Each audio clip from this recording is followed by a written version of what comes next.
What's up, bitches? Welcome to FOW Future Talk. I am your host, Daffy Duck, brought to you with my partner. Go ahead and introduce yourself. You know, it's me, Shoutmon, former pro wrestler, now taking my role in what I can get in pro wrestling, working here on the Future Talk here today. Our first episode. It means it's an honor to work with a legend like you, Daffy. Thank you, Shoutmon. And, I better guarantee a lot of people are asking, what is Future Talk? I'm sure a lot of people are asking that. So, Shoutmon, do you want to explain her?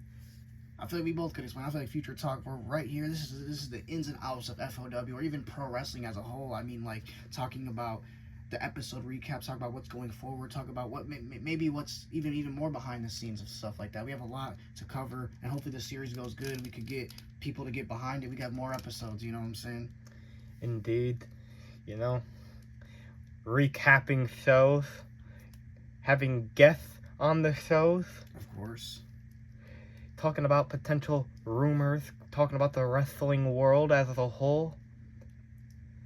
And we're just here to have a lot of fun. We're here to have fun with the audience, give you guys a little peek behind the curtain as, we talk a little bit with the other stars, as we talk about the success of this company. Just like how if we look behind us, this is a poster from the first ever show of FOW. That's right, FOW Double or Nothing. That was a huge success. I mean, everyone loved it.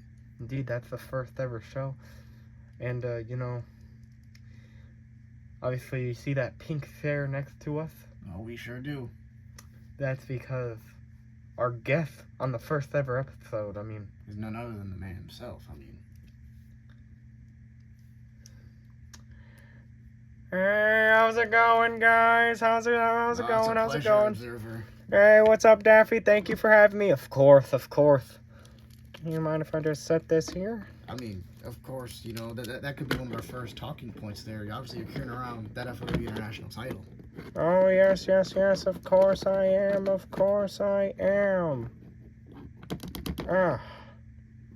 So, guys, how's it going?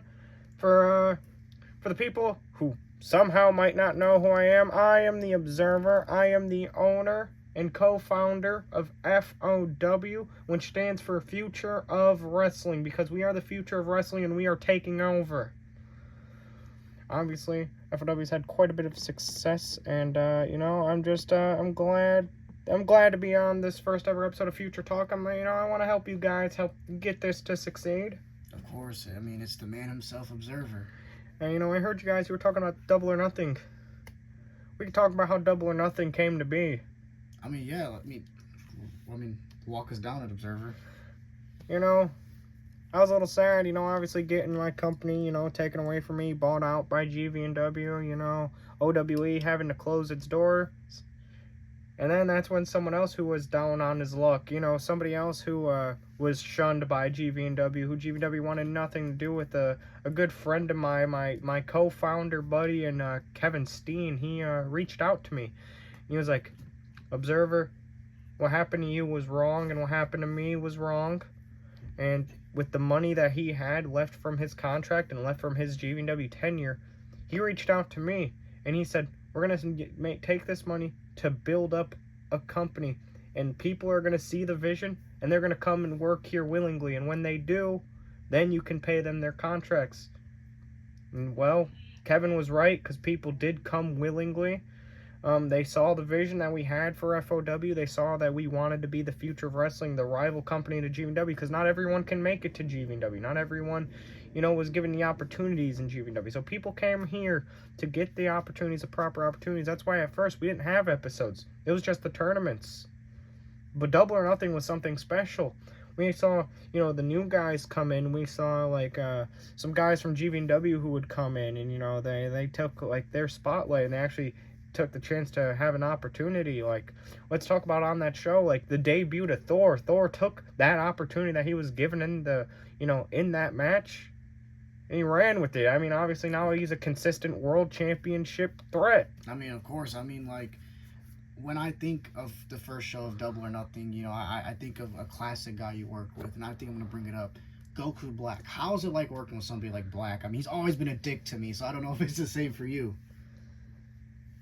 Well, Shoutmon, Goku Black he's a very hard person to work with, I'll say. You know, he wants things done a specific kind of way, but in a sense, that's what I love to work with him about.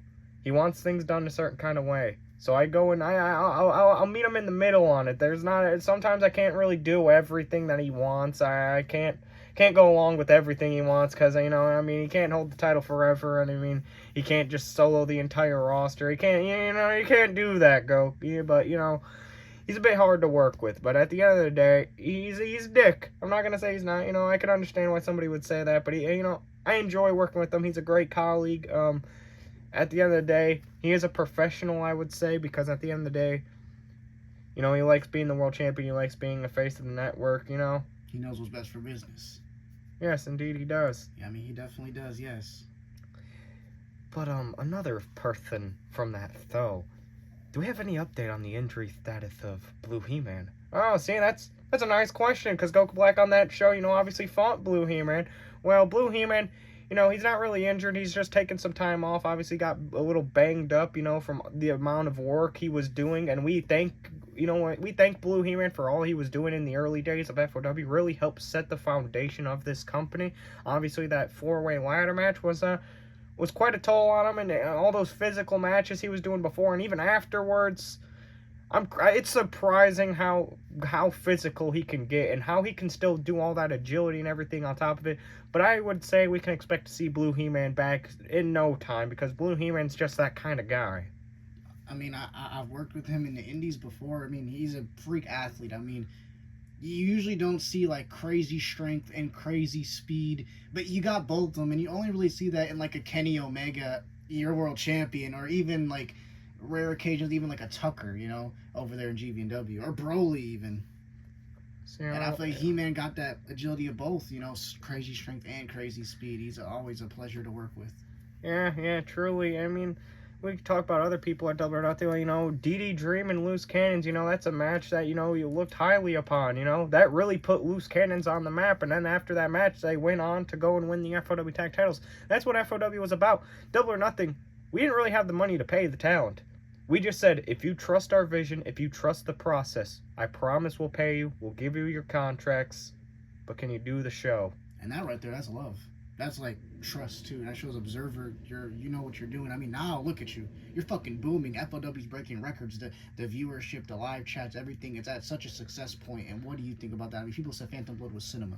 You know, and I'm happy to be in this position. I really am. I'm very grateful for this position.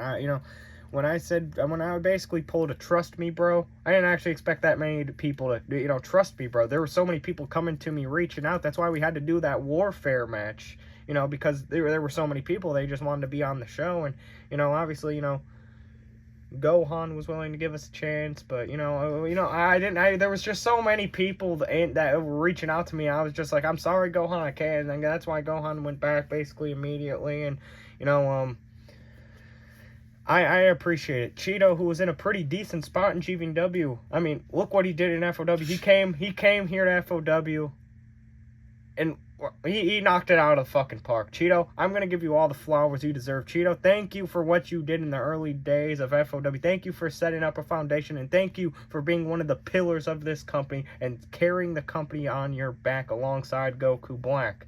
This title, whenever it gets looked at, people think of you. And yes, while you were beaten by Rusty, by the way, Rusty, get well soon. We are praying for you every day. But Cheeto, when people look at this title, they think of you. And Cheeto, I know you're going to be watching this because I know you watch the FOW things. And I just want to say thank you for all you have done. And we hope to see you back in an FOW ring or even backstage sooner rather than later. I mean, yeah, Cheeto, the ego probably was definitely crushed. I mean, being beaten at Phantom Blood. I will say, we see Public Enemy hasn't heard from him. Have you heard from Cheeto? Oh, well, that's quite a heavy question, but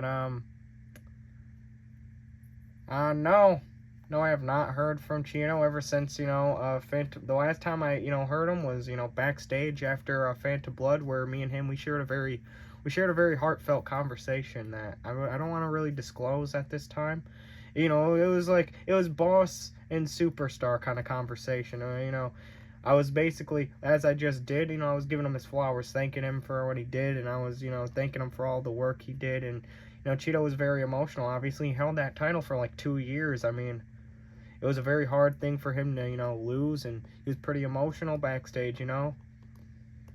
So, you know, that was, you know, I'm not going to disclose the contents of that conversation, but, you know, it was a pretty, you know, it was a nice moment to be able to actually see Cheeto somewhat almost human in a sense, you know, ever since this, you know, that whole run as the international champion and all that crazy shit he was doing, you know, it was crazy. Well, is there anything else from Double or Nothing that entices you to talk about?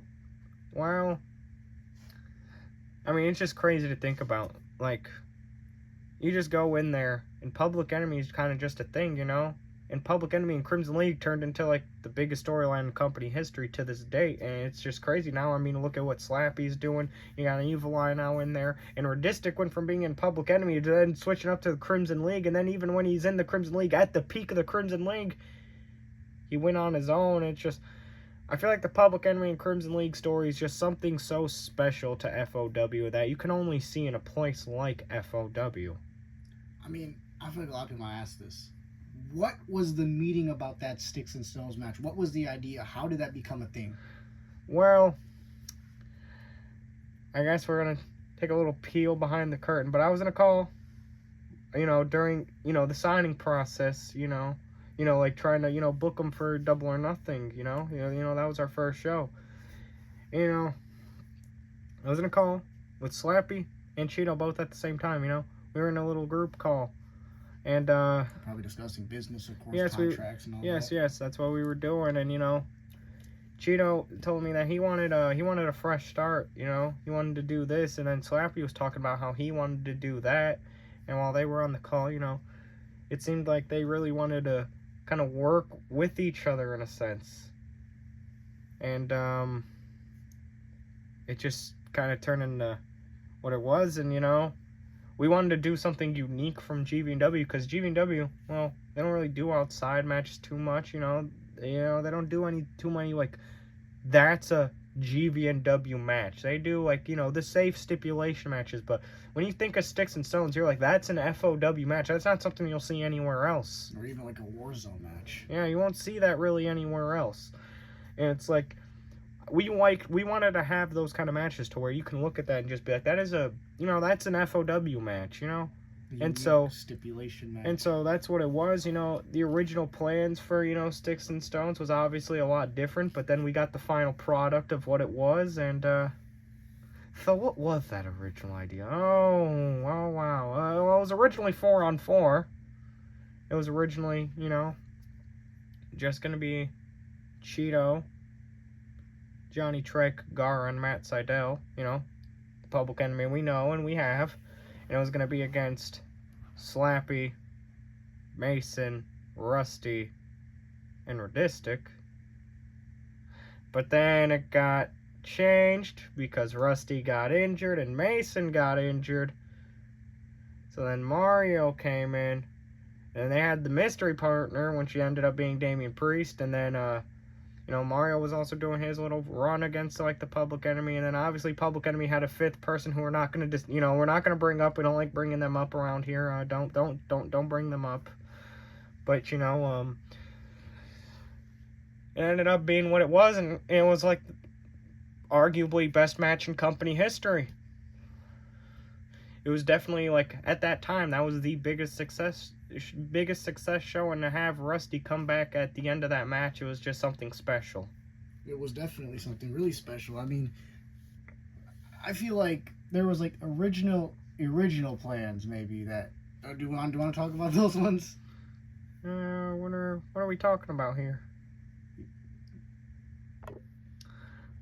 I think I know what you have in mind, and I'm going to assume you got this one from Daffy because, you know, obviously Daffy's been on creative since day one. That's damn right I have. So, I mean, we've all heard about it. The phone call. Everyone backstage, the phone call. We've heard about that. Yes, the phone call. So, obviously to you viewers is gonna come as a shock, but the phone call. Basically what the phone call is so obviously there's a big name in GVW, you know, currently locked in at SummerSlam. You know, he came back, he won a Royal Rumble from number 50. His name's Tucker, you probably heard of him, you know. And during that time after he lost to Naruto, I had the phone call with him where I discussed bringing him into FOW. And he was on board with it. He was like, yeah, you know, I like the sound of this. You know, he liked how it sounded. He was 100% ready to come through the doors of FOW. The plan was for after the Goku Black and Thor match. Incredible match, by the way. Indeed, it was. You know, it was a fantastic match there between those two. Those two just seemed to be wrestling soulmates. I mean, yeah, I mean, like when you think of rivalries in FOW, Cheeto, Slappy, Thor, Goku, Black, I mean, they just can't stay away from each other. I mean, you could even throw SpongeBob in there. It's like a three-way wrestling love triangle. It's incredible. But like after that match, Tucker was going to come out, confront Goku Black, and give people that dream match for capital punishment. It was going to be Tucker versus Goku Black for the FOW World Title, and Tucker was 100% on board with this. But then GVW came hitting his phone, and obviously they did something. They offered him something that I just couldn't do. I couldn't afford it. I couldn't afford to pay Tucker, and I was like, Tucker, I respect you. I respect your business, and I respect your grind. But the grind cannot happen here. I don't have the funds for it. I mean, obviously, that's when FOW was still a small company relatively soon before, you know, we started breaking records, you know. Yeah. You know, and it was honestly, you know, it was very refreshing because I had Forbidden Door, obviously. You know, I got to see Tucker again. I got to see him, you know, in the ring. Any hard feelings? No, there was not a single hard feeling again. Like, I respect everything Tucker does for the business and everything. I love Tucker. I mean, at the end of the day, I would have loved to see him in an FOW ring, but I'm glad to see what he's doing in GVW, and I mean, the biggest main event, I mean, I'm not trying to, like, downplay FOW, but the biggest main event in main event history was Broly versus Tucker in the main event of WrestleMania. Incredible match, by the way. And that will be topped by FOW one day. A man can dream, am I right? I mean, listen, FOW, the success has been going through the roof. I can't lie. The fan base is on board. Everything has just been incredible lately. We're on board to not only a super show, but a pay-per-view. Let's talk us through the super show that's coming up. What could the fans expect? Yeah. We can get to that in one brief moment. But yeah, when I saw Tucker backstage at Forbidden Door there. I forgot. I'm sorry. No, you are perfectly fine, Shoutmon. Again, we can get to that right afterwards. But when I saw Tucker backstage at Forbidden Door, I was like, man, you are absolutely killing this. I'm glad that you're doing what you're doing in that GV&W. And you know, I was just like, keep killing it, man. And it was great, you know, because in a sense, I got to work with Tucker, you know, which is something I might never truly get to do in an FOW ring. But that's why we love Forbidden Door. I'm assuming that's what you guys are going to bring up later, but you asked about this upcoming Super Show and whatnot. Of course. Well, Never Ever Revolution. That's another thing we want to do different from GVW. GVW goes with you know, the pay-per-view titles that you might be a little used to. We wanted to be different with our Super Shows, with our pay-per-views. That's why we have, like, you know, Phantom Blood, Never Ever Revolution, Roadblock, Capital Punishment, Sticks and Stones. Yeah, we wanted to be a little different. I feel like that's nuts. Another thing that people might think is a little different is that GVW doesn't really do super shows. I feel like FOW is like, when you're going to a pay-per-view, there's a super show that's like on the road to that pay-per-view, which is always great. And what I was going to say is we always do a good job of making sure the Super Show doesn't overshadow the pay-per-view, and the pay-per-view doesn't overshadow the Super Show. They both feel equally as important as a big moment could happen on either show. And I feel like that's what I really have to thank the fan base for, because the fan base could just gloss over every single Super Show and be like, you know what, this is bullshit. Why do we got to watch this? It's, you know, it's just another episode. But they don't do that, and I respect my fans for that. You know, obviously Never Ever Revolution is going to be quite a big show. It's going to be a success like every Super Show we've had to this point. There's not been a miss, I would say. You know, the Birthday Bash came in, and you know, that was a great show. You know, obviously there was some drama that happened in that show, like Brock walking out on us, but to accommodate to Brock. I mean, we had two superstars request their release, those being Harrison Burton and Ryan Blaney. They requested their release, and so with the money that we got from their contracts, we went and paid Brock. So now we don't got to go to court. That's a great thing. I mean, yeah, that is a good thing. And how about something else on that episode? Let's talk about Golden Bear. How did you find Golden Bear? What was the contract dispute? And did you ever think Golden Bear would be where he's at right now? So, where did I find Golden Bear? Well, obviously, when Golden Bear his first appearance in FOW was obviously on Mondo Gecko Interviews in the new signees episode back in season 2, I want to say. Mondo's a great guy to work with. I love Mondo. You know, we can get to the personnel backstage and everything later. They are amazing to work with. I thoroughly enjoy everything that happens backstage in the FOW locker room. But yeah. So you know, in the new Chinese episode, that's the first time he appeared on screen. But I found Golden Bear, just like, oh man, what was that indie show? I'm trying to think. I can't remember where it was, but I saw him and I was just like, this guy has crowd connection for no reason. This guy just has charisma up the ass. And he was doing the same thing there that he's doing in FOW. Just kind of, you know, came out. Somebody else from the roster came out. And, you know. Kicked his ass. Yeah. But that's the thing about Golden Bear. He can connect with the crowd, get crowd sympathy almost like nobody else on the roster can. And it's crazy to think about that. Golden Bear, despite never winning a match, is one of the most popular superstars, and that's what I saw in him. I saw the potential for him to be able to draw. I saw the potential for him to be popular with the audience, yeah. and obviously, well, you look at Golden Bear now, and he is. Now, did I expect Golden Bear to do that with Gunther? No, I did not. I did not expect that, you know, but that was an amazing match, by the way. Yeah. Edge of my seat. Yeah, no, I mean, I didn't expect that, you know. I mean, I feel like FOW just, the homegrown talent is just on another level. I mean, we talked about Cheeto, Slappy, even Golden Bear. I mean, Radistic. I mean, so much homegrown talent. But someone that sticks out to me, charisma up the ass. Let's talk about Yujiri.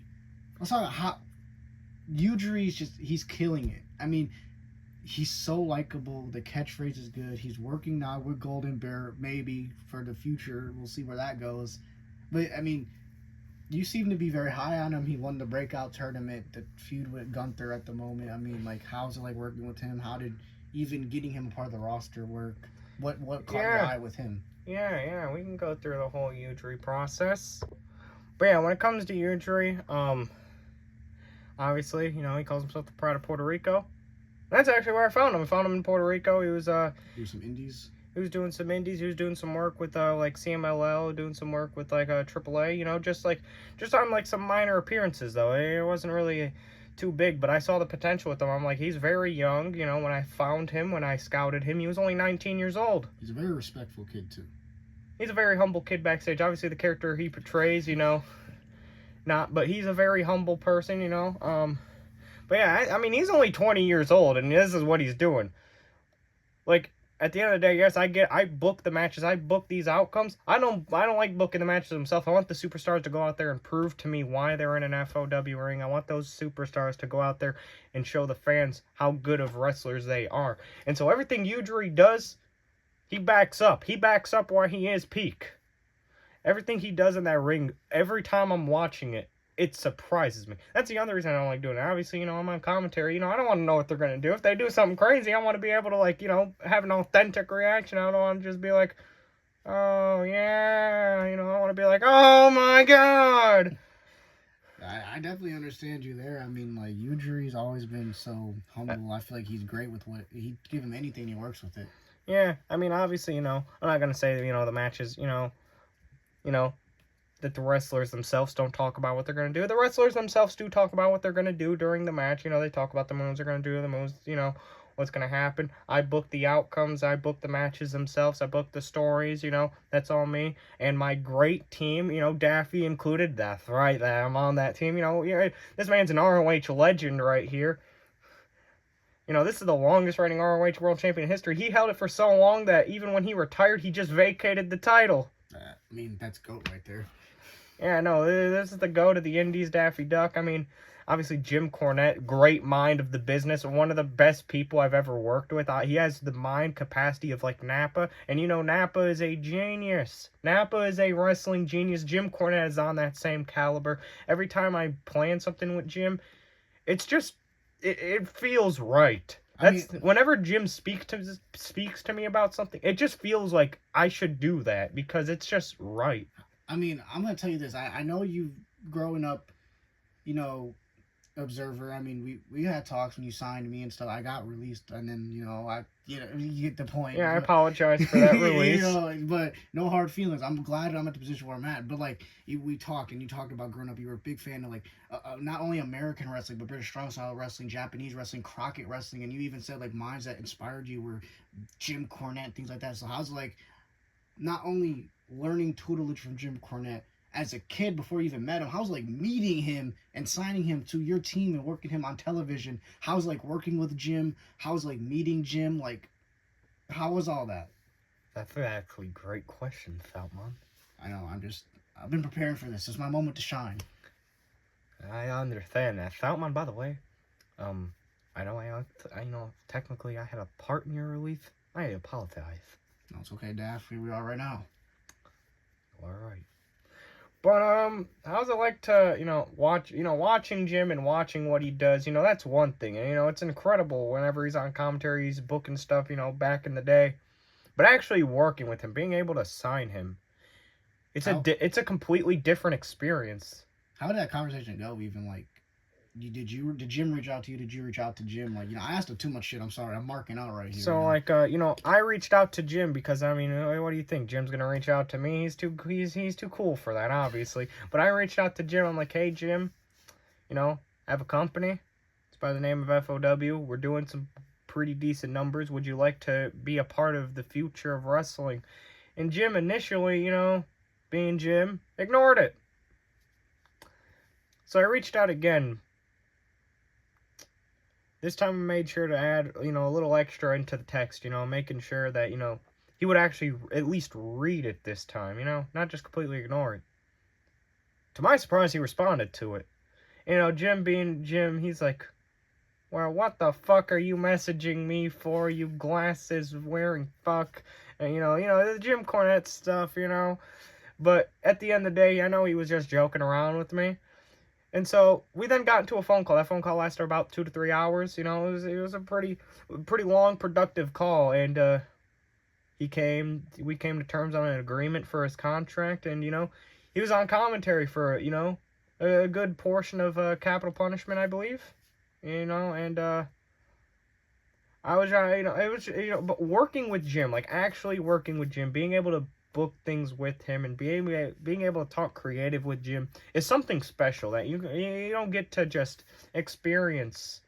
Daffy gets to experience it, obviously. He's backstage, he works with the creative team and whatnot, but it's just something completely special. And it means a lot to me too, And typically, sometimes I get a little too excited, when I'm talking with Jim because I grew up watching the things that he was putting out on television, so sometimes he's just like, shut up. In Jim Cornette fashion, But he seems like a great guy to work with. Yeah, he is a great guy. He has That's that. what he's talking about. Yeah. You see him on television, or whatever. Jim Cornette loves playing the character. He loves doing the Jim Cornette. He likes being that role. Hell, even backstage, he's like that. Jim Cornette is a character. At the end of the day, Jim Cornette is the character that you see. I love Jim. Also back there, Mondo, I appreciate Mondo for always being with me. Yeah, he had a little brief tenure. I feel like people don't even remember it, but he was on GVW before. He was. I know he's friends with Michelangelo and them. Yeah, exactly. That's where he was. He was backstage with like Michelangelo for a little bit. I feel like people don't remember that. I think he was an honorary member of the Mark Vlogs crew. Obviously, Mark used to be for us. But, yeah, Mondo was always very loyal. I know L also went over there for a very brief period. Again, nobody remembers this, though.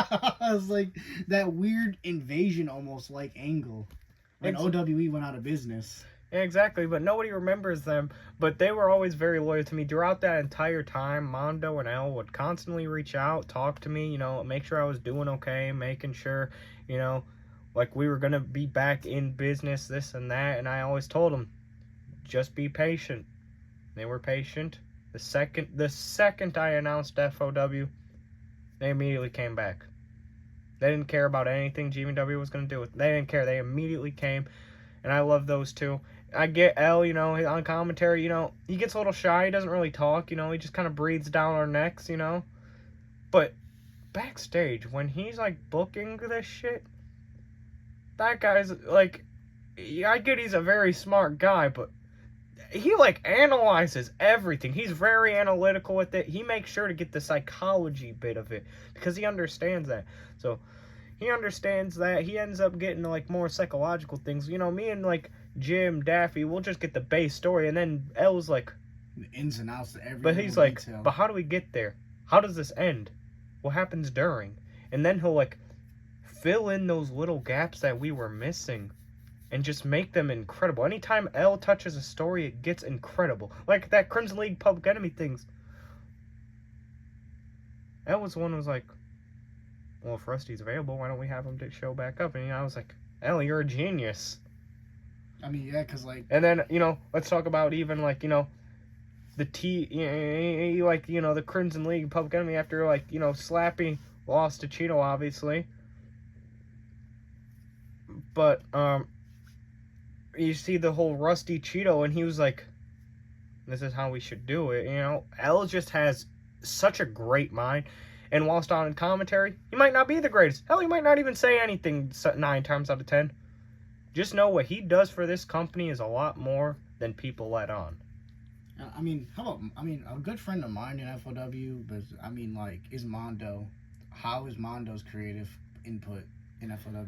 Mondo's great, man. Mondo's like the joke. You know, he makes the jokes back there. You know, he's a funny-ass guy to be around. You know, that's why he's gotten his own series here. Mondo Gecko interviews, you go back and watch any of them. I feel like they're just casual watches. You can watch them. They're pretty fucking funny. You know, they're pretty enjoyable.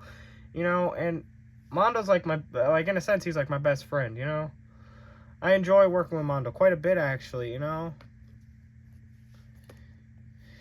Mondo, that's the reason why he has so many roles. He's creative, interview. He had his own little series, you know, the Mondo Gecko interviews, which might get season 4. He's a commentator. I mean, he was just doing so much, so, like, we wanted to lessen his workload. That's why we hired, you know, Firestar to be the, you know, on-screen, you know, interviewer. Mondo felt a little iffy about that. He still kind of does, you know. I got to get those two on the same page eventually. I think I know the only way how, but that'll happen on, you know, at a later date.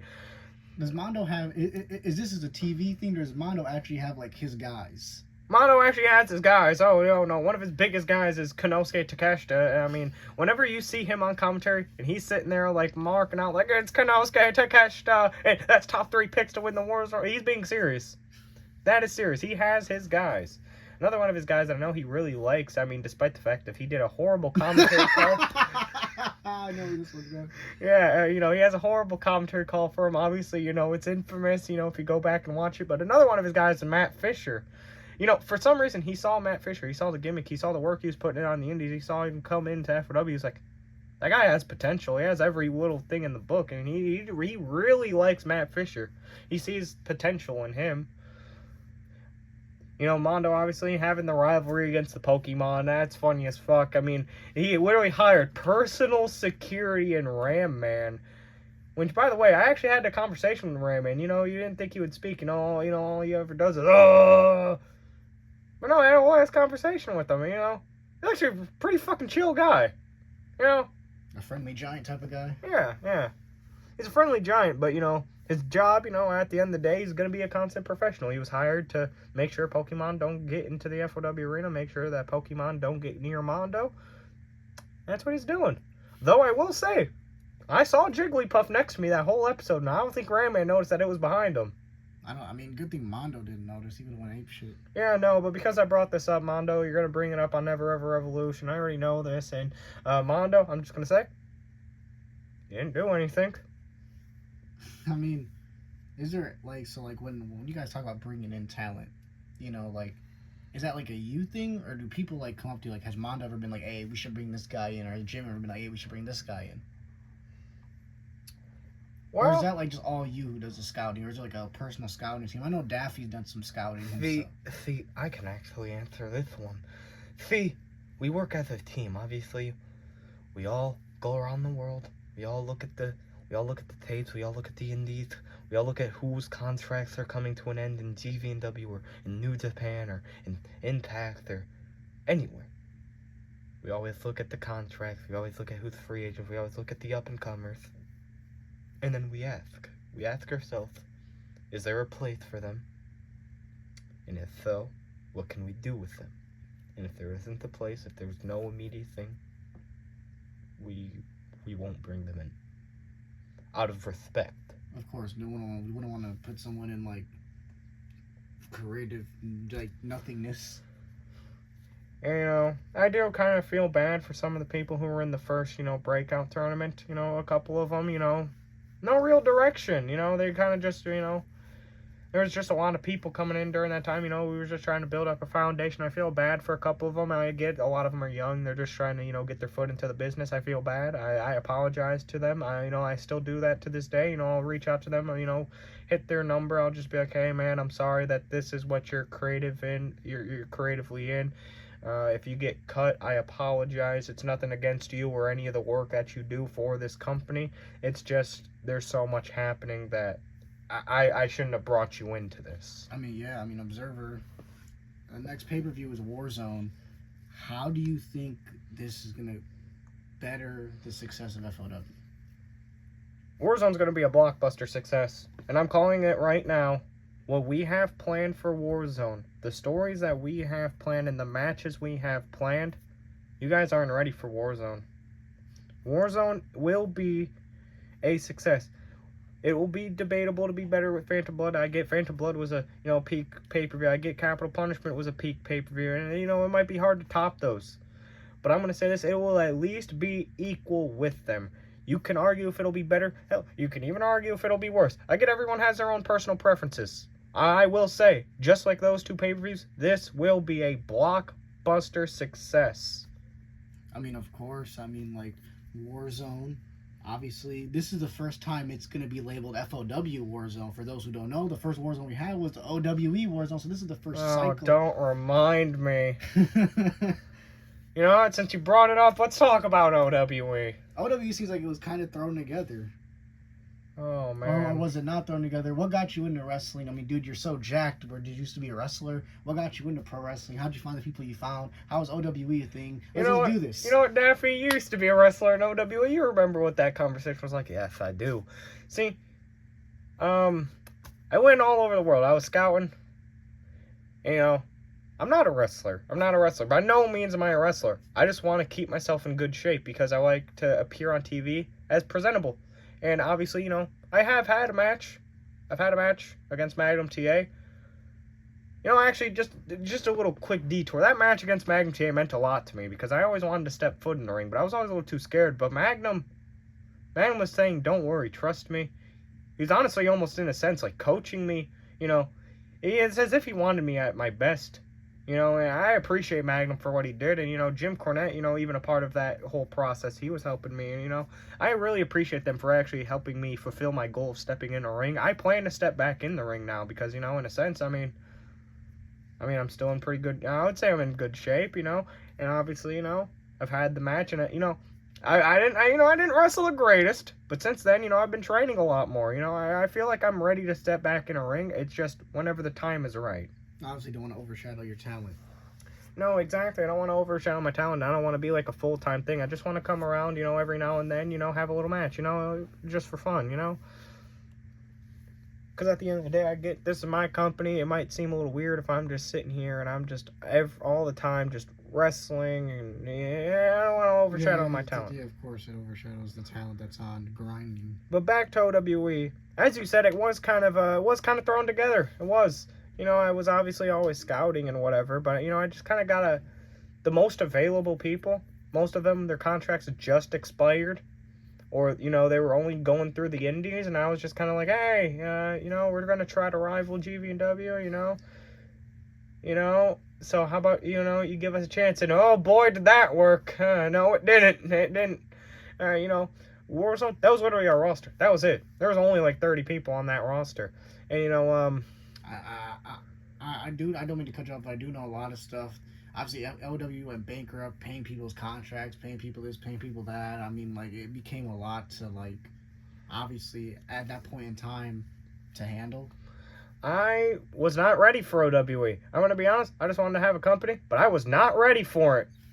I was still young, immature. I didn't freshen up my mind enough. I was just like, yeah, let's do it. Let's try to rival GVW. You don't just get to rival GVW. If you're rivaling GVW, you have to be prepared to rival GVW. Do you give them their flowers over there in GVW? Of course, I do. And it might not seem like it, but, I have conversations with Napa quite frequently. We talk, we just like genuinely just talk about our businesses, how it's going. Obviously he doesn't say anything that's too confidential. That'll give me an edge. I don't say anything to him that might give him an edge. And we like talking to each other. And, I respect everything that Napa does as a businessman. He's definitely one of the best businessmen I've ever talked to. I mean, he definitely knows how to work the fans. He knows how to draw in the viewers. He knows what he's doing. Of course. But, yeah, I wasn't prepared to really, go against GVW. I wasn't prepared in the slightest. I was just kind of like, let's do this. Yeah, let's go, guys. We're going to kill it. And kill it, we did not. We just killed a company. I wonder which died quicker, WCW or OWE. Oh, it was OWE. Come on, guys, let's kill it. We killed that company so quick that, yeah, it didn't even make it past 2 episodes. That thing was, I mean, you made a few stars out of it. I mean, let's. I didn't make the stars. They saw the potential in the stars, and then they made the stars. GVW, I commend you for at least giving those guys a chance. But I know one of the key figures during the old days in OWE. Granted, I don't even know what the fuck happened to the to the guy. But Luke's Toy TV. That guy. He was a key point. He was supposed to be in like number 30. That's how we brought Goku Black into the company. I think Goku Black was your biggest signing, obviously, at that point. Oh, no, he definitely was. I mean, he was one of the only few established guys, Well, obviously, he came off of a crazy run in New Japan Pro Wrestling. I mean, and to this day, Goku Black has never been pinned. I mean, it's crazy. Throughout his entire career, he has never been pinned. Never. He's lost matches, but he's never been pinned to lose. Yeah, that is true. He's never lost a singles match either. No. Only multi-man matches. Goku Black definitely... Credit where credit's due. Yeah, crazy competitor right there. But Luke, I mean, obviously he was a GVW ambassador for a bit. He was, GVW just didn't want to even have a rival company. I mean, yeah. I mean, I'm not gonna lie. You guys got torched. Oh no, we got fucking cooked. No, don't say torch. We got cooked, burnt. We thought we were cooking. Like that one. That one gif of the guy writing on the piece of paper and the paper starts writing in flames. No, we didn't do that. Like we were sitting there like Stanleying this shit. Like remember SpongeBob? Remember Cousin Stanley who just like ruined everything he touched? No, I've actually met Cousin Stanley. I was meeting him. He worked with SpongeBob. Holy shit. Yeah, I work with SpongeBob. Yeah, I've met his family. I even met Cousin Stanley. Cousin Stanley, I mean, yeah, no, I mean, it's true. He does kind of ruin everything he touches. Does he try to wrestle? He's scared that he'll, like actually kill an opponent. So, I respect him for at least not trying to wrestle. But Cousin Stanley, yes, I have met him. What?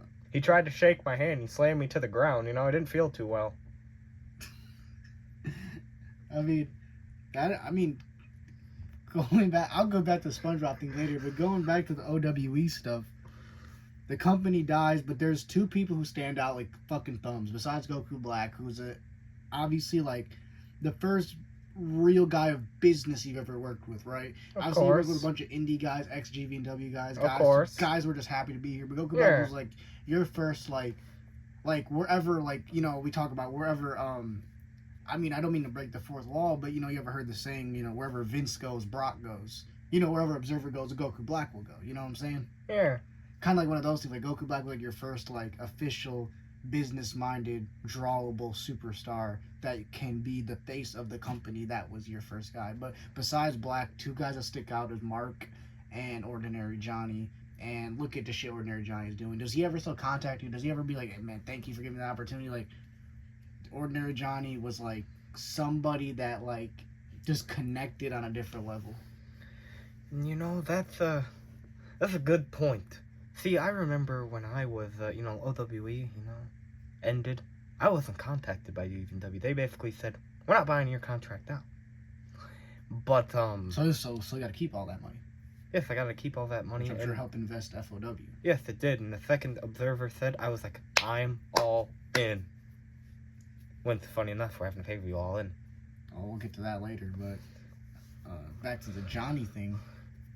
Yeah. So again, that roster was only like 30 people. There was some new guys that literally have never, like, man, it's crazy just how successful these guys get. And it honestly makes me like happy in a way. Like I sometimes like I literally go and watch what they're doing in GVW and I like shed a tear because it's like I brought these guys in. Like aside from just Mark and Johnny for a moment, like look at Winter Soldier. Oh shit. He beat Broly in the main event of WrestleMania. He beat Broly. He main evented WrestleMania. He's been the U.S. champion for quite a while. I'm so happy. I'm so proud of what Winter Soldier has done. I am very proud of him. But Mark and Johnny, I mean, you wanted me to peel back the plans for OWE? I mean, it's not like it's ever going to come back. It's not like that story's ever going to happen. So let's talk about it. So in OWE, the plan was obviously, the storyline was, Mark was fired. Ordinary Johnny, who fought for him to come back, and if he lost, he would get fired. Obviously, he lost that match. But they were going to be in the crowd, keep protesting the show until they would get what they were asked for. And we were supposed to bring in Goku Black's very close friend, Zamasu. We were supposed to bring him in, contracts, fell through and whatever. That's why we were taking so long to, upload another episode. We were just trying to, get every contract switch away. Again, I wasn't prepared, but, it's supposed to be, the Mark's Vlogs crew versus Goku Black and Zamasu, and the Mark's Vlogs crew when they get the contract back, and Mark gets a world title match. So they would win. They would pin Zamasu, and Mark would come back, and then Mark would have won the OWE championship. That is crazy to think. Yes, it's crazy to think that if OW went and continued, that's what would have happened. But there's other plans that would have happened in OWE that were definitely discussed of. That I don't know if GW would allow me to speak of those. I don't think they would allow me to, but I think Daffy knows what I'm talking about. Yes, I know. I mean, like, you bring up Winter Soldier. I thought for sure when FOW was coming back up, he was going to go back to your company, but he just got so over so quickly at GVW. Yeah. That whole build to WrestleMania 2, which, by the way, GVW WrestleMania 2 is one of the best pay-per-views I've seen. I love FOW, I love GVW equally. I try not to play bias, but that pay-per-view, the build and everything was amazing. Any main events against Broly wins the U.S. title, everyone just loved it. Winter Soldier, does he still reach out to you? Well, I guess I never answered it for Ordinary Johnny Mark. Mark will send the occasional text. He'll be like, I appreciate you for everything you've done, helping me at least get my foot into the wrestling business, in a sense, getting me connected to GV&W. I mean, if he wasn't even signed technically to OWE, GW probably would have never bought out. There wouldn't have been a contract to buy out. He would have just been the guy in the crowd. He probably would have never stood out. Probably would have never had anything. So, he thanks me for getting his foot in the door. Obviously, I mean, Sammy Guevara. Obviously, he was also there in OWE. He showed up. With Johnny and Mark, and obviously Michelangelo was in the crowd. That was the foundation of the Mark Vlogs crew. Was those three, and then Michelangelo was also there, and then obviously Fanlux and Trem joined, and I'm just proud to see what those two are doing. I mean, obviously, I can see right now, Ordinary Johnny's like tied for the points lead, I believe, in the G1 Climax. He might be challenging for a world title. He might main event SummerSlam. It makes me so happy to see what those two are doing. They occasionally will send the text. I get they're very busy with their schedules and whatnot, and I hold no hard feelings towards them. I love them. And then Winter Soldier. Again, he's a very busy man. He doesn't reach out to me all too much, but he will send the occasional text. Me and him will chat just a bit, just about life. Just talk about like how things are. Yeah, you helped him tremendously. I'm sure Winter Soldier being who he is, a family man, an American man. And Simply the Best brought up, a good thing, something I was never supposed to see the light of day. He brought up something, kind of personal backstage stuff, during his little program with Winter Soldier. I don't know if that was a part of, I don't think that was a part of any script that, Nappy had, but he talked about the fact of, I sat 4 people down in a room in OWE, and I told them they were going to be the faces of wrestling. Those 4 people were Winter Soldier, Simply the Best, Goku Black, and Mark.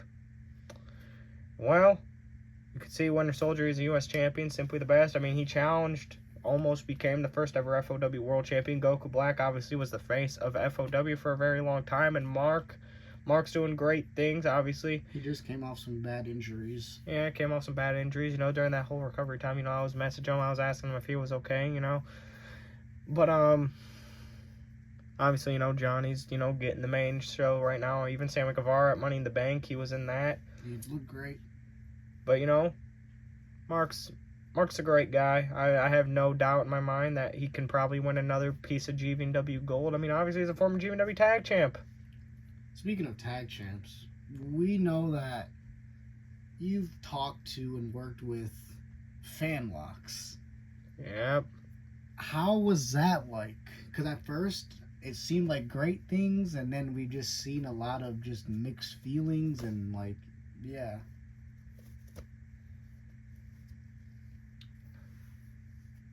Well, yeah, obviously, at Forbidden Door, I don't know, was Fanlux, I think he was, he was backstage. I don't know if he was actually on the show or not, I can't remember, but, I saw him backstage, we had a little conversation, but, I don't know, it just seems like Fanlux is more of a GVW guy. He doesn't really try to reach out over here to FOW, he doesn't really try to, show anything towards us, We just had, we just kind of had like a casual conversation. I kind of had a conversation with the whole roster over there on GVW, because, it's guys who I might never, get to interact with again, I was just like, I just want to see how it is, me and Fanlux, we had a pretty casual conversation, but that's about that. That's about it. I mean, is there anybody that got scooped up in a contract that you were so close to signing that got over to the other place? Well, I mean, obviously we talked about earlier with Tucker. Well,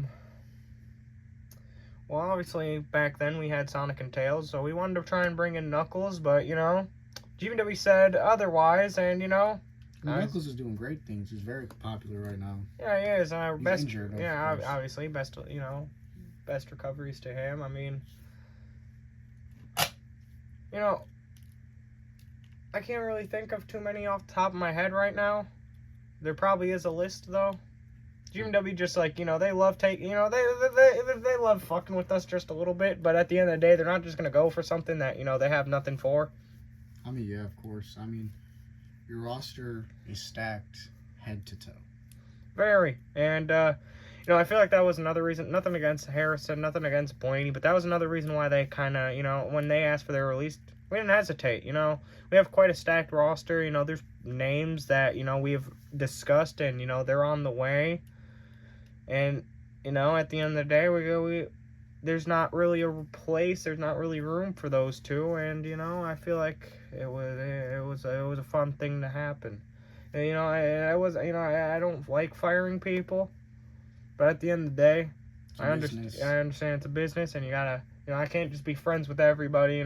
Sometimes I gotta bring down the hammer of truth and just say, I'm sorry, you're not fit for FOW.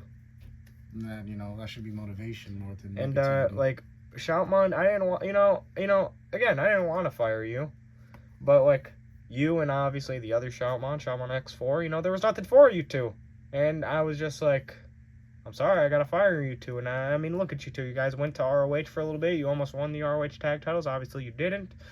But you guys had a fun little run down there. You got, then you re-entered our conversation. We were like, well, he might not work as a wrestler, but we could at least find something for him. And now look, this is the position we're in. I'm grateful for this position, of course I am. I mean, Observer, I mean, you work with people you grew up, just like fanboying over. I mean, you work with.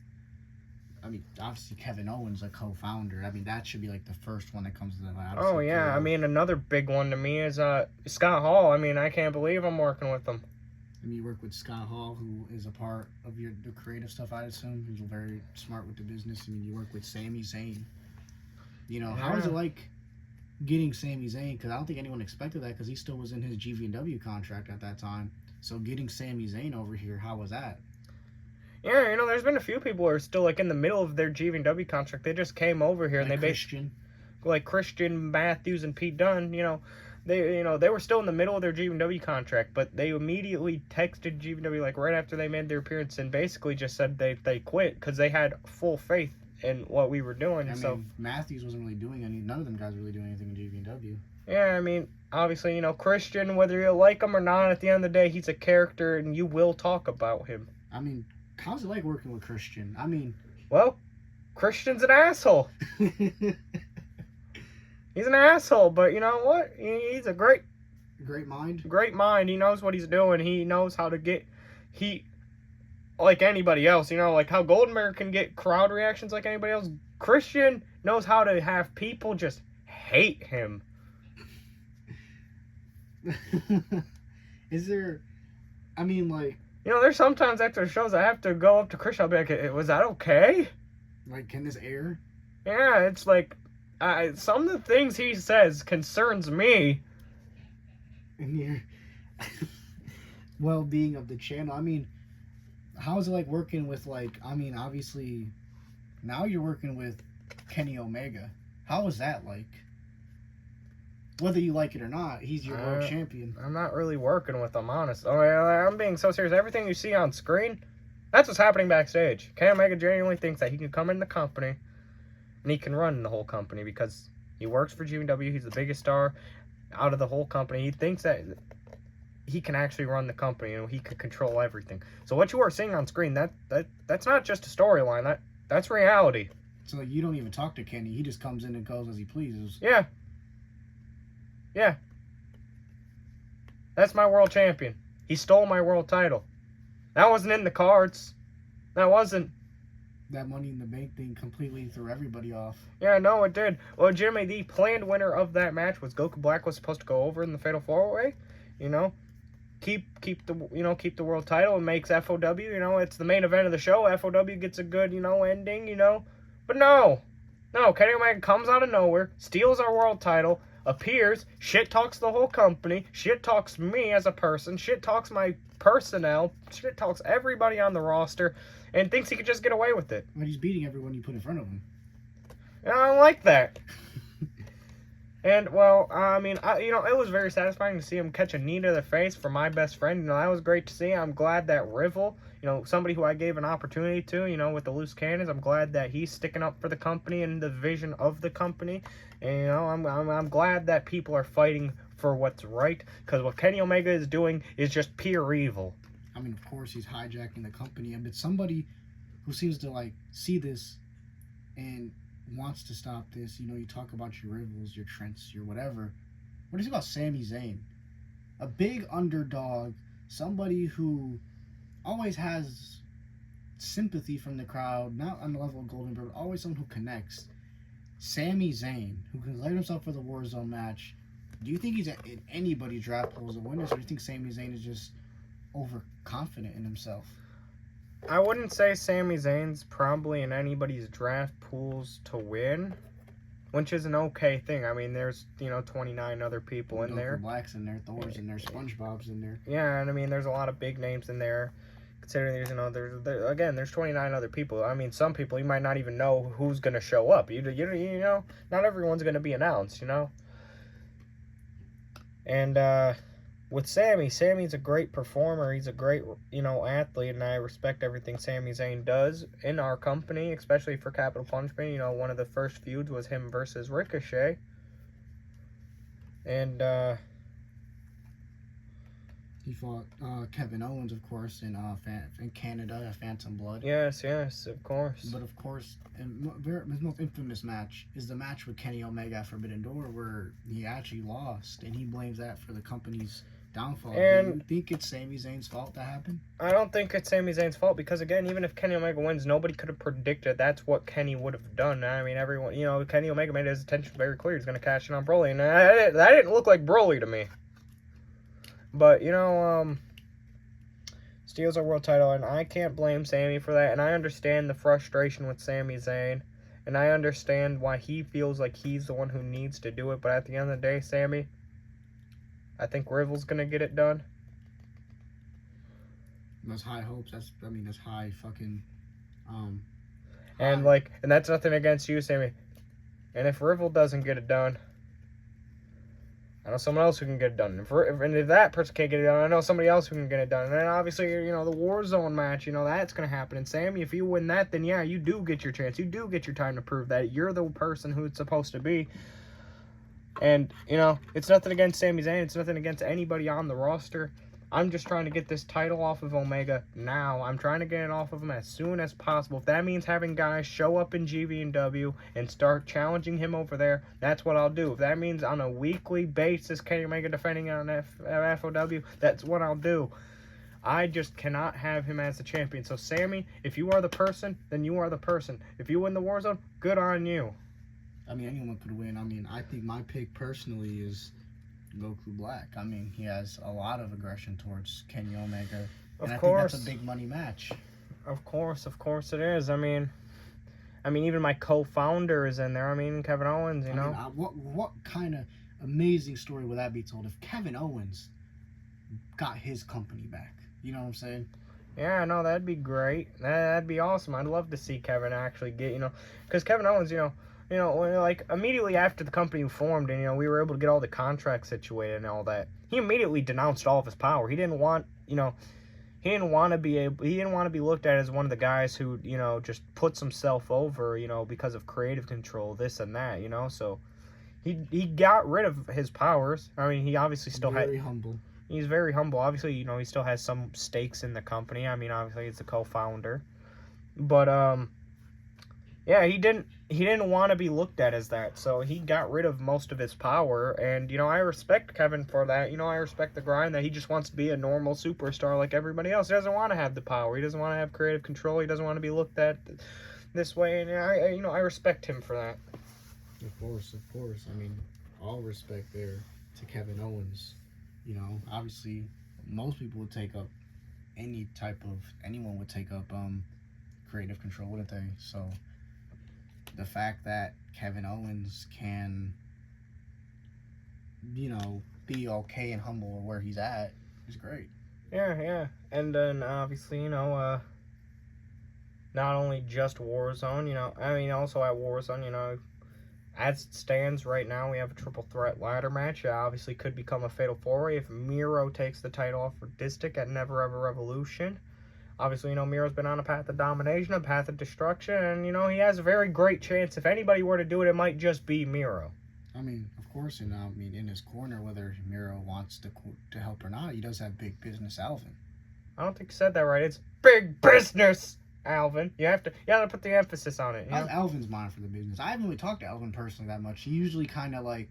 Alvin's a guy who stays to himself. He sticks to himself a lot. He's very, very isolated. He's very secluded, But whenever you do get to talk to him, you could tell that he knows what he's talking about. So whatever he sees in Miro that maybe the common eye doesn't, there's something there. There's something there that he sees that not everyone else is going to see. I mean, he's worked with MJF, which, look at MJF now. He's actually never been pinned in a GV&W ring. You want to know someone else who he's worked with? I mean, he worked with Matt Sydal. You look at him, he's a current FOW tag team champion. They're undefeated in tag team action, aren't they? Yeah. So he has a pretty good track record. I mean, we'll just see. I mean, if Miro ever decides to accept this, obviously DD Dream, they very badly want to be scouted by Big Business, but Big Business just doesn't see anything in them. So, as of right now, we'll just have to wait and see where that goes. Yeah, truly. And, obviously, at Never Ever Revolution, as I said, I'm putting my money on Rivel. Rivel needs to save our company. I brought him in for the opportunity.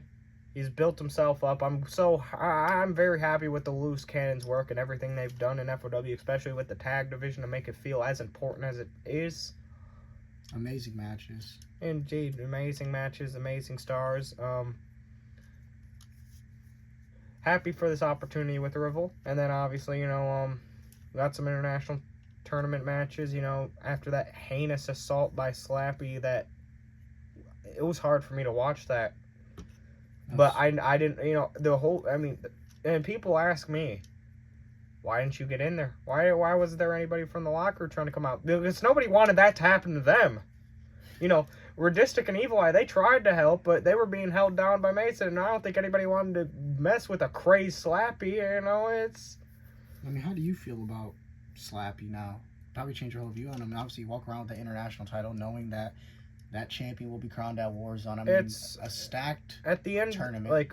And I say this, I respect Slappy for the individual that came before the ruler. I respect him for the in-ring work he does, even as the ruler.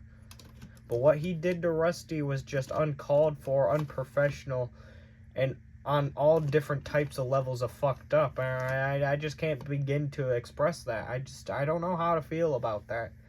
But just very fucked up. Hopefully that title doesn't get in his hands. But, but there's only been, what were you going to say, Shoutmon? I'm sorry. Hopefully that title doesn't get in Slappy's hands, of course. Yeah, hopefully not. And obviously, Slappy, he's going against Mario on Never Ever Revolution. Another match that's going to be seen is Ilya Dragunov versus Pac. Two very hard-hitting men, And I'm looking forward to seeing that one. I'm looking forward to seeing what those two men got. Obviously, we got a big match for the tag division with, DD Dream and the Acclaimed. The Acclaimed, a relatively new team, and DD Dream, seasoned vets. They were here since OWE. And, they, DD Dream, they're so great. They're great to work with backstage. They're so fucking, they're great. They deserve more than they actually, seem to get on television. And I feel like that's a big that's a big opportunity for them. And the Acclaimed, they're new. From what we saw with Braun Strowman, they look great. What we saw in the Indies, they look great. And looking forward to having them in FOW.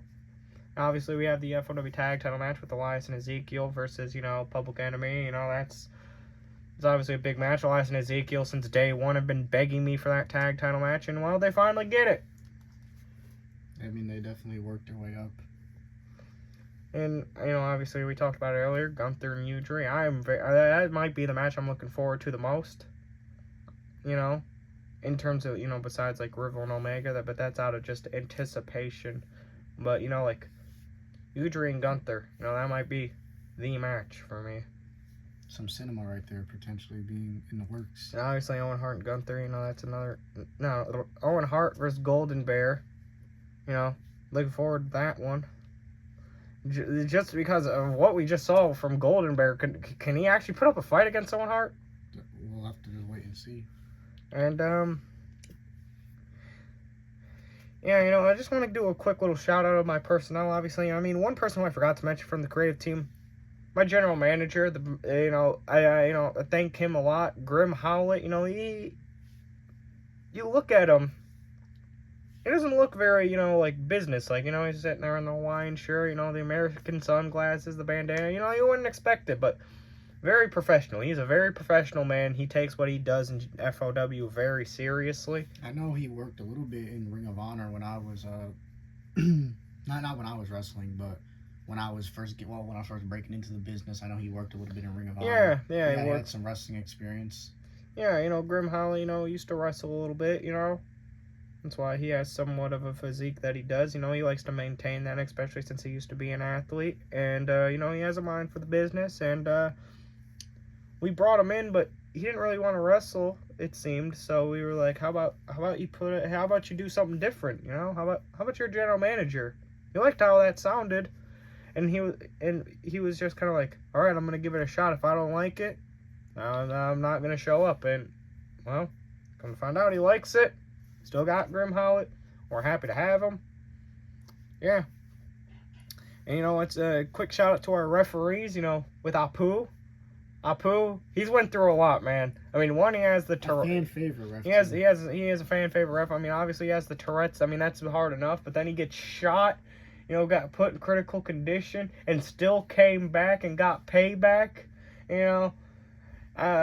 love Apu. Thank you to Apu. Obviously, Blue Dude, Shoutmon, he's in a very similar position that you are in. He was fired before. We brought him back, put him in a different role. And you guys seem both very happy with it. And, I'm glad you guys are both grateful for the opportunity to at least be back in an FOW environment. Of course.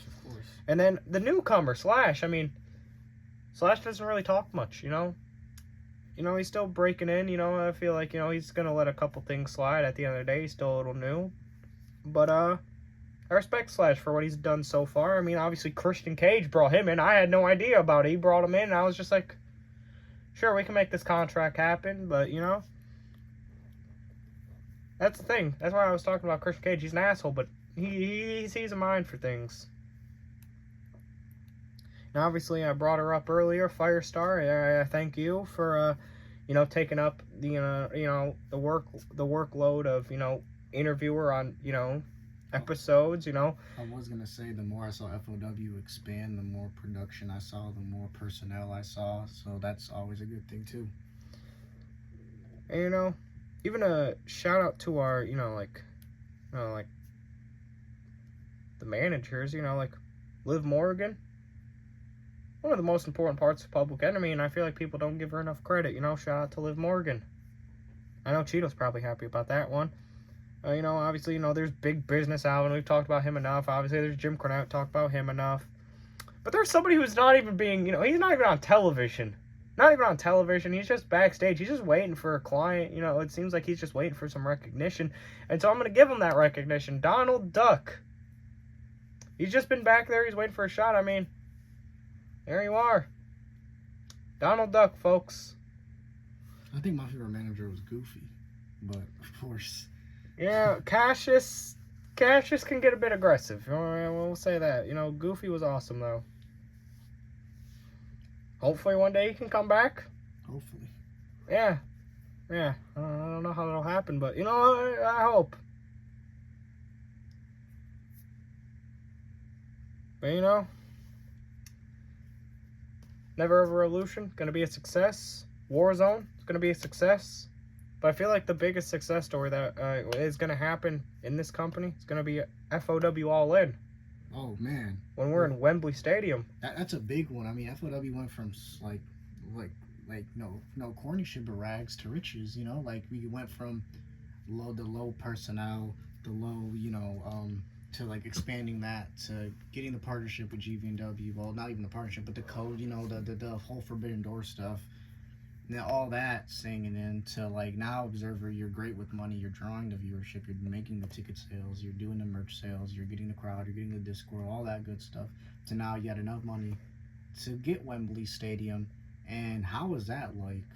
How did that go? You talking to the higher ups over there at Wembley? It was honestly surreal.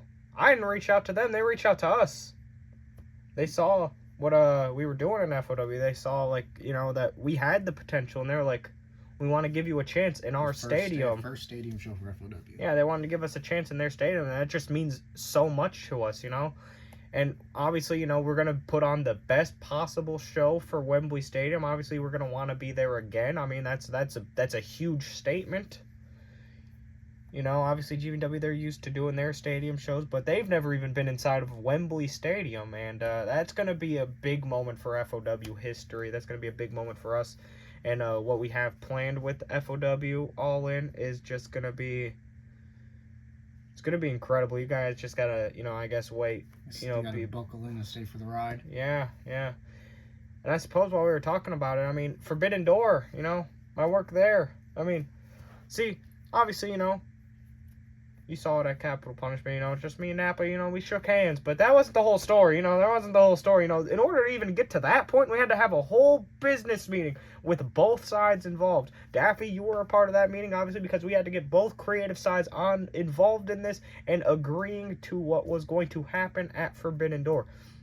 Yeah, and as you said, I was a part of that, and It was a very long talking process. We eventually convinced them.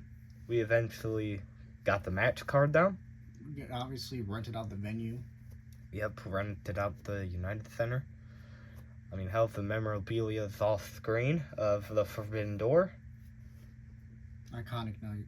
No, actually, let me go grab that one moment.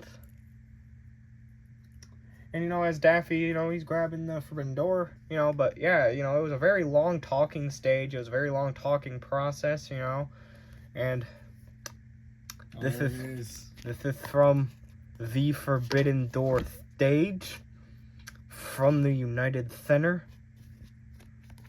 It was a very big night in FOW history. I feel like after that, I mean, obviously FOW was on a trajectory. Capital Punishment was peak, but I feel like Forbidden Door to Phantom Blood was just cinema for FOW. We were just... The Forbidden Door was a record-setting 7-hour event, and Phantom Blood was a 5-hour event. Like, you just keep topping and topping and topping. Like, how is that? Yeah, I mean, I don't like making the show super long, but when people sit down, they watch it, they enjoy it, and at the end of the day, it's cinema, and, you know, they ended up being successes. I don't mind them. You know, I feel like they're worth it. And at the end of the day, if it's a pay-per-view, it's an event, it's supposed to be long. You know, you can't just be sitting there, going out there for just a normal event, and it's only gonna be like 2 hours. You know, it doesn't feel right. Or even like, I don't know, you know, like 30 minutes or like an hour. You know, I get it. You know, people always don't have time for, like, you know, to watch 5-hour shows or whatever. That's fine. You can break it up in segments, whatever. But the people who do watch it all in one sitting, the people who do watch it live right when it happens, those are the fans. Those are the dedicated ones. Those are the ones who love FOW as much as we do. I appreciate them for that. But yeah, no, that very long talking stage at Forbidden Door, it was crazy. You know, that was like really my first actual proper talk with Nappa. Because, you know, Nappa, you know, beforehand, you know, he just kind of wanted to shut down anything I was doing. But he saw that FOW couldn't be shut down. That's how, you know, fast it was growing. He saw, well, I can't shut this one down. And so when we tried to reach out to him to have this, you know, Forbidden Door happen, you know, he was skeptical at first. He didn't know how to feel about it. You know, we talked to his team. They talked to my team. We had the talks. And we agreed upon it. We agreed upon the match card. It went through several different changes. But, we agreed upon it. Then we got the iconic moment of us shaking hands. And we got the great show that was Forbidden Door out of it. And you know, I respect the work I did with Nappa and Forbidden Door. It was a great success, and very happy. I'm very pleased that I got to do that. That was, I mean, Forbidden Door was one of my favorite shows to witness. One of the biggest nights in history. Of course, I mean, and then it just kept... The wheel just kept spinning after that, you know what I'm saying? I feel like... I mean, even GVW in a sense, after Forbidden Door, I mean, look at what they're doing. I mean, they're also doing quite the cinema. Of course, I mean, GVW is always on greatness, you know, always give them their flowers, you know what I'm saying? But obviously our last show, you know, it was my birthday bash, you know, it was recorded on, you know, August 2nd. I mean, it wasn't uploaded on such, you know, with the whole, you know, like, production and whatnot. But, you know, it's fine. You know, at the end of the day, it was still recorded on August 2nd. And that's what matters. Yeah, obviously is what matters. And that was a big moment for me, you know, to have the team care enough to actually record something for my birthday. And I was just like, oh, yeah, I like this. I'm glad that was the environment I got to build. And, you know, just like... the overall show itself, it just felt like such a refresher. I mean, it was great having Kushida from New Japan in, you know, that discussion, you know, it was pretty cut and dry, honestly, you know. Kushida reached out to us, he was like, you know, because we talked at Forbidden Door, because obviously he was in that, you know, the open door battle royal. But, you know, we had a brief discussion there, you know, we exchanged numbers, and then shortly afterwards, he messaged me, and, you know, he asked to appear on FOW, so, you know, we're like, yeah, we can make this work, you know. You look great against Dolph Ziggler. he looked amazing against Dolph Ziggler. And I will say this right now, that is not the last you will see of Kushida, because Kushida is very passionate about working here in FOW. Obviously still doing his work in New Japan, but he's very passionate about showing up in FOW, and he's going to be here again. That was not the last you will see of Kushida. That was a great match, great showing there from Kushida. I mean, that was one of the nastiest low blows I think I've ever seen. I mean, that was just like... Ziggler hit him in the nuts pretty hard. He basically elbow dropped him in the nuts. That was just... Then that zigzag was insane, too. Yeah, no, I'm surprised Kushida was still standing after that, and I appreciate Kushida and what he was doing. I appreciate him coming in from New Japan, obviously coming in from Japan to the States. I mean, that's not an easy, flight or anything. So I appreciate him for making that flight. I appreciate him for making the time and being so passionate about FOW, despite not even being a signed superstar. He's like breaking us into the indies almost. Yeah, so that's a big shout out to Kushida. Really. Big shout out to Kushida. I mean, another shout out, and I get Mondo. He's not gonna like this one, but Jigglypuff's not even signed. He's not even signed. He's just a guy. He's showing up. He's trying to fight for his friends and whatnot, and I appreciate that. He's also kind of breaking us into the indies, and even the other two fabulous three birds, they're not even signed. Woodstock and Nico, they're not signed, but they show up. They're showing up with Toucan. And they're breaking us into a different scene. And I really respect these athletes for doing that, I mean, Woodstock got strangled. Yeah, I felt bad for him. And Nico's been clobbered, the past 2 episodes. And I feel bad for him, How do you... Is there anybody on that GVW roster that you would love to see in an FOW ring? There's a lot of people. Like top 5, maybe.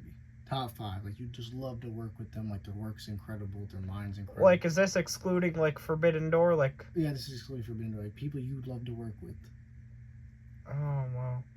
I'll also just, I'm not going to include people who I've already worked with in the past. Like, Mark, Johnny, Winter Soldier, or even Cooler. By the way, Cooler, shout out to you. You're in Team Napa now. I'm very proud of what you're doing. Obviously, Sam McVary's also in GVW now. I mean, Andrade came to OWE for a little bit there. And even back in the day, Christian, he was going to come to OWE, but he didn't, But, I guess if I had to have a top 5, I mean, I'd like to have the proper work with Tucker. All right, that's valid. That's Tucker right there. I mean, obviously, there's Broly. Broly's incredible. I mean, I'm sure you could say a lot of great things about Broly. Of course. I mean, obviously, there's also Goku and Naruto. I mean, those are another 2. I mean, but that's just the 4 stereotypical ones. So I guess besides those 4, if I were to come up with 5 people, oh man, I guess number 1, we'd have Hangman. Why Hangman? He's a constant professional, despite everything that he's been through, over there in GVW, despite, the things that happen in his life. He's just always showing up week in, week out. He's a workhorse in the G1 Workhorse in the G1, workhorse on weekly television, consistent on the pay-per-views, and at the end of the day, just a very likable person. Obviously, number 2, one of my favorite wrestlers. I ever CM Punk. I mean, of course I want to be in the ring with him, as share, have him in an FOW ring. I mean, obviously, Udry got to interact with him at Forbidden Door. I got to speak with him a little bit. Got to work with him. Speak with Hangman a little bit too, because again, not like properly like. Yeah, like the proper work with Hangman and Punk would be, a lot to me.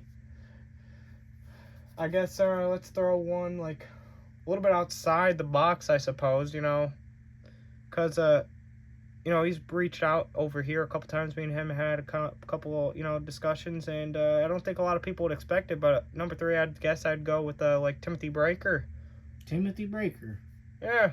Why Breaker? He's reached out a couple times. I mean, he's a young, hungry Brit. Yeah. He's reached out a couple of times just to be like because during that whole Forbidden Door season, he wanted to show up on FOW a couple times, and we were trying to make room, but there was just there was never. Punk obviously showed up on FOW TV during that was freaking incredible. I couldn't believe exactly. Punk in your locker room was just like probably surreal. It was. He was giving some advice to some of the younger stars. Broly showed up. Broly might have. I think he did. There was a lot going on. That Forbidden Door season. Forbidden Door season was insane. It's like despite how high of a thing it was, it's kind of all a little bit of a blur because so many crazy moments happened. And then obviously Breaker. Yeah, he reached out quite a bit. He wanted to be on a little bit, and just didn't have the room for him. He didn't have the room for him, so I feel a little bad for him in that aspect, you know. And obviously now we're doing a show in Wembley Stadium. I know, obviously, you know, that's very close to him. So I know he might want to try to be a part of that, you know. And if so, you know, we could try to make that happen. Try to make a little deal with GVW.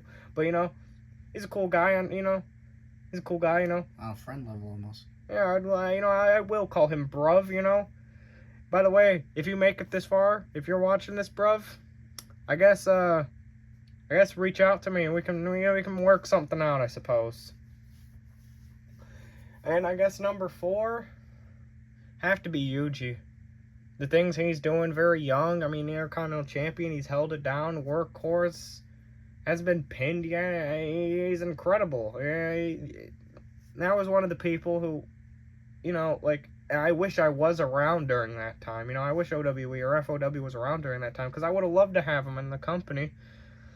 GVW got a steal with that one. That's a very that's like a future face of the industry right there. And I suppose number 5.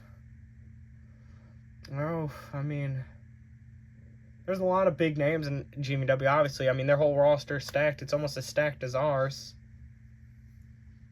A lot of big names, but I suppose let's throw another wild card in there. Gotta be The Miz. The Miz. The Miz is a fucking veteran, man. Are you telling me you don't like The Miz, what he's doing with Danhausen? I watch GW every time they drop something. And what he's doing with Danhausen is awesome. That shit is pink. You're telling me you wouldn't want to work with The Miz, especially after seeing that work? I'd have to. And I want nothing to do with any Elite member just because of Kenny Omega. You know, if that's what I'm going to get, then, you know. Deadpool didn't even want to step foot in my arena, you know? Oh, yeah, that is true. Yeah, no, he didn't even want to step foot in the FOW locker room. Though, you know, Cheeto and Slappy came to WrestleMania, and they fought Deadpool. A great match, by the way. It was a great match. But, you know, he can't step foot here. I understand. Young Bucks, you know, they've shown up here at least. They were dicks. And I haven't interacted with Adam Cole. Maybe Adam Cole's just a sweetheart. I don't know. But if the characters hold up, then he wouldn't be the greatest. I also haven't interacted with Hydra Bob. He's not the Elite, but I guess he's Elite affiliate. I haven't interacted with Hydra Bob. How about Chuck? You know Chuck Taylor? No. So, I feel like there's another big question for those who may be confused on why he's your best friend. How'd you meet Trent? How was Trent your best friend? How did all this go about? Back in the day, PWG. Back in the day, PWG. You know, Did you be a commentator or booker over there? Or just a fan? You know, I was just a fan. You know, Trent, you know. You know, I got, like, I had VIP things, so, you know, I could go backstage after the show and whatever, and I, you know, one of the first people I was talking to, and one of the first people who introduced themselves to me was Trent Beretta, so, you know, I was talking to him most of the night, and, you know, we had a lot in common, we had, you know, a lot to talk about, so we just anime and stuff like that. You know, we just kept talking, and talking, and, you know, eventually we exchanged numbers. I was, you know, me being, you know, I was like, oh my god, all right, it's Trent Beretta's number. Yeah, a wrestler. Yeah, as a wrestler, and we just kept talking. Ever since then, we've just been very close. You know, Trent Beretta, I love that man to death, and I know no matter what happens, he will always have my back. That's why the second his contract was up in PWG, second his contract was up in New Japan and PWG and all that, I had to scoop him up and get him in FOW because I just couldn't bear to see him in a GW ring. You know, he's been a standout. Talk about that Forbidden Door performance by Trent Beretta. You know, and I get he's my best friend, and people might think I'm being biased with this, but I'm giving him these opportunities because I know how great he is, and obviously he's been standing out, and people are starting to see it. Like, yeah, Trent Beretta is awesome. Yeah, he is standing out. He's doing great. No, I would like to apologize for just being a little quiet this, but, you know, this is such a, you know, all these stories, you know, they're just so... interesting. Of course, and you know, I think you're giving me the mic time to get myself over, get myself established. Of course. Obviously, you're Daffy Duck, an ROH legend. Of course, I mean, the next episode it's just gonna be you and me, you know, just talking about the shows, talking about what's going on in the wrestling world. You know, we won't have a guest. You know, that'll be quite the episode to talk about. stuff. I have a bunch of things to ask you, Daff. I'm sure you have a bunch of things to ask me. Of course. But yeah, I mean, the work I did with GW was great. Trent Beretta. Taught you a lot. Yeah, it taught me a lot. Definitely about how to be a better businessman and about how to, work with the crowd and, give the fans what they want while also going with what's best for business, Giving me a good 50-50 split on that, And, I'm happy to be in the position where I'm at to where I can actually afford, more personnel, more interviewers, more superstars, more security, more refs, more everything of that nature. I'm happy to be in this, this current situation where, now we even have like a somewhat podcast about, FOW. Of course, I mean, we all love FOW. FOW is great. The matches are great. The story is great. All that stuff. And I didn't expect this, to be like over an hour, but there's just so much to talk about. There's so much. I mean, we got the man himself, the Observer here. I mean, the guy might have to come back for a second episode. Probably will have to come back for another episode. I mean, this is the catalyst of everything.